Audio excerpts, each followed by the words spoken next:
Hello everyone, welcome back to my channel. तो आज हम वापस से पढ़ने वाले अपना इको, तो क्योंकि हमें इकोनॉमिक्स भी कंप्लीट करनी है। तो लास्ट हमारा यहीं से छूट गया था। तो यहाँ हम पढ़ेंगे सबसे पहले टाइम चेंज। ठीक है, 1999 में हुआ। 5 PM बिफोर 1999 से पहले 5 बजे तक हुआ करता था, और उसके बाद आफ्टर 1999 के बाद 11 बजे तक कर दिया गया। ठीक है, फिर आता है मैक्सिमम बजट। मैक्सिमम बजट कितना होता है इसके बारे में जान लेते हैं। तो मैक्सिमम बजट में सबसे पहले आता है फीमेल और फिर मेल। सबसे पहले इसमें फ़ीमेल में हमारी है निर्मला सीतारमन, जो कि हमारी बजट फाइनेंस मिनिस्टर है। ठीक है, मेल में आते हैं मोरारजी देसाई। 10 टाइम्स इन्होंने यूज़ किया और 9 टाइम्स इन्होंने। ठीक है, ब्लैक बजट में क्या था, 1973 में हुआ। 550 करोड़ का लॉस हुआ इसमें हमें, और इसे क्या कहा गया, डिफिक्ट। ठीक है, डिफिक्ट कहा गया। बिफोर 2017 से पहले जर्नल और रेलवे दोनों को मर्ज कर दिया गया 2017 में। रिकमेंडेशन कमेटी कौन थी इसकी, तो वो थे doctor Vivek Debroy.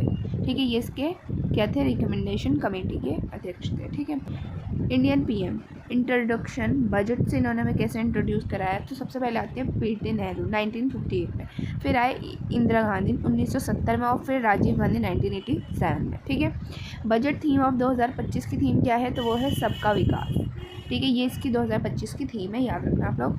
First budget of India कब हुआ, आफ्टर इंडिपेंडेंस और आफ्टर रिपब्लिक। आफ्टर इंडिपेंडेंस के बाद RK सन्मुख शेट्टी थे, और आफ्टर रिपब्लिक के बाद जॉन मैथाई थे। ठीक है, फिर आता है हलवा सेरेमनी आफ्टर बजट सील्ड, जब बजट को सील कर दिया गया। फाइनेंस मिनिस्टर कौन थे उस टाइम में, north block. Defence minister south block से थे, और जो PM होते 7 लोक कल्याण मर्ज कर दिए गए थे। दिल्ली CM हाउस में फ्लैग स्टाफ था। ठीक है, UP CM हाउस में 5 कालिदास मार्ग थे। ठीक है, प्रेसिडेंट कौन थे, Raisina Hills. White House president of USA। ठीक है, और पेंटागन डिफेंस मिनिस्टर। ठीक है, ये सब आप याद रखना, ये कहीं से भी क्वेश्चंस पूछ सकते हैं। फिर other types of physical policies. Physical policies क्या हैं, तो ये एक्सपेंशनरी, कॉन्ट्रैक्शनरी और न्यूट्रल 3 तरीके की होती है। एक्सपेंशनरी में आपका आता है रिसेंशन, जिसमें टैक्स आपका कम होता है और स्पेंडिंग खर्च ज़्यादा होता है। ठीक है, जनरेट करता है ये एम्प्लॉयमेंट को। ठीक है, कॉन्ट्रैक्शनरी में इन्फ्लेशन में होती है, इसमें टैक्स ज़्यादा होता है और स्पेंडिंग कम होती है, खर्च कम होता है। न्यूट्रल में सिचुएशन स्टिल रिमेन, जैसी सिचुएशन होती है वैसी ही रिमेन, सेम ही रहती है। ठीक है, टाइप्स ऑफ डिफिक्ट में क्या आता है, फिजिकल, रिवेन्यू और प्राइमरी। फिजिकल 2 तरीके के होते हैं, इसमें टोटल रिवेन्यू और टोटल एक्सपेंशन होते हैं।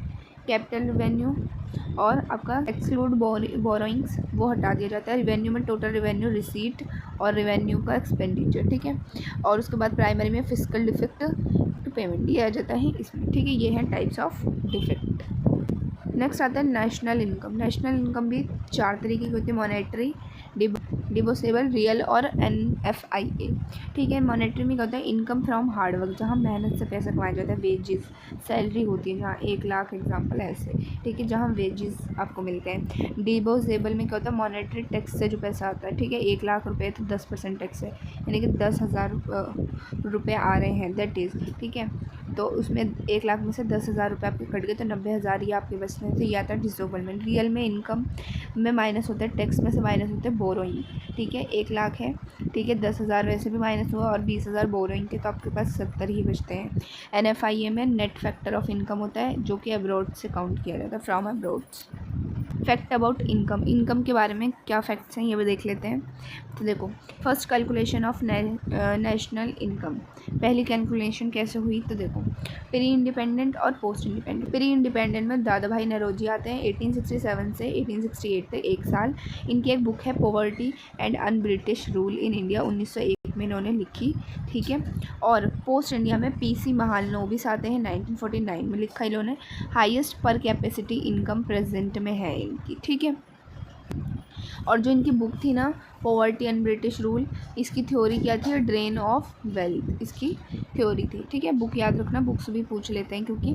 ठीक है, तो इसका जो साइंटिफिक लेवल था वो था कस्तूरी रंग। ठीक है, 1931 से 32, 1 साल। प्री कैपिटल इनकम CSO, ठीक है, यानी कि सेंट्रल स्टैटिक ऑर्गेनाइजेशन, 23 मई 2019 को बना। ठीक है, वहीं दूसरी बात करें असिस्ट, और इसमें फ्यूचर बेस्ड काम होता है। फिर आता है टाइप्स ऑफ ईयर, जिसमें आपका करंट, फाइनेंशियल, बजट, बेस और एग्रीकल्चर 5 तरीके से आते हैं। करंट में आता है 2025 का, स्टार्ट हुआ 1 जनवरी से और 31 जनवरी तक चलेगा, ठीक है। फाइनेंशियल होता है 1 अप्रैल से 31 मार्च तक, ठीक है। बजट आपका 1 अप्रैल से 31 मार्च तक चलता है। बेस होता है, कंपेयर करते हैं 2011, क्योंकि 2011 में हुए थे सेंसस, ठीक है। और इसमें वॉकिंग इन्फ्लेमेशन देखा तो 2.92% इंक्रीज़ हुआ है, ठीक है। एग्रीकल्चर 1 जुलाई से 30 जून तक चलता है, ठीक है। Types of product, domestic, intermediate, final और इम्पोर्ट। डोमेस्टिक में आता है production with in boundaries in India, India की बाउंड्रीज के साथ जो होता है, मेक इन इंडिया, ठीक है, जिन्हें कहा जाता है वो डोमेस्टिक में आते हैं। इंटरमीडिएट में आते हैं यूज़ फॉर प्रोडक्शन और यूज़ फॉर सेल, दो तरीके से। Production purchase by company, wool जैसे कि स्वेटर बनाना वूल से, ये सब। For sale, product purchase by shopkeeper, जब खरीदता है और फिर स्वेटर बेचता है, इस type. Final, ready to consume, यानी कि कंज्यूम करने के लिए अब वो बिल्कुल रेडी। और इम्पोर्ट फ्रॉम अदर कंट्रीज से इम्पोर्ट करना, लाना, ठीक है। नेक्स्ट आता है टाइप्स ऑफ प्राइस। तो प्राइस कैसे होता है, मार्केट प्राइस, फैक्ट्री प्राइस और बेस प्राइस। मार्केट प्राइस में इंक्लूड होता है आपका टैक्स, ठीक है, प्राइस पेड बाय कस्टमर ने कितना प्राइस किया। फॉर्मूला होता है इसका, फैक्टर कॉस्ट को प्लस करो, इनडायरेक्ट टैक्स में से माइनस करो subsidy, that is your market price. और सब्सिडी में क्या होता है, payment recognise from government to reduce production cost, ये आता है सब्सिडी में, ठीक है। फैक्ट्री में क्या होता है, एक्सक्लूड कर दो, टैक्स हटा दो, रॉ मटेरियल लो, ठीक है। फॉर्मूला होता है इसका, मार्केट प्राइस में से माइनस कर दो टैक्स और प्लस कर दो उसमें subsidy, that is factory price. Base में एक्सक्लूड कर दो, आप टैक्स हटा दो, बट इंक्लूड कर दो उसमें subsidy. Price recognise by production, या रिटेलर ने जितने प्राइस बताए वो इससे कम रेट पर नहीं हो, ठीक है। फॉर्मूला क्या होता है, मार्केट प्राइस में प्लस कर दो टैक्स और माइनस कर दो उसमें से सब्सिडी हटा दो, ठीक है, that is your base price.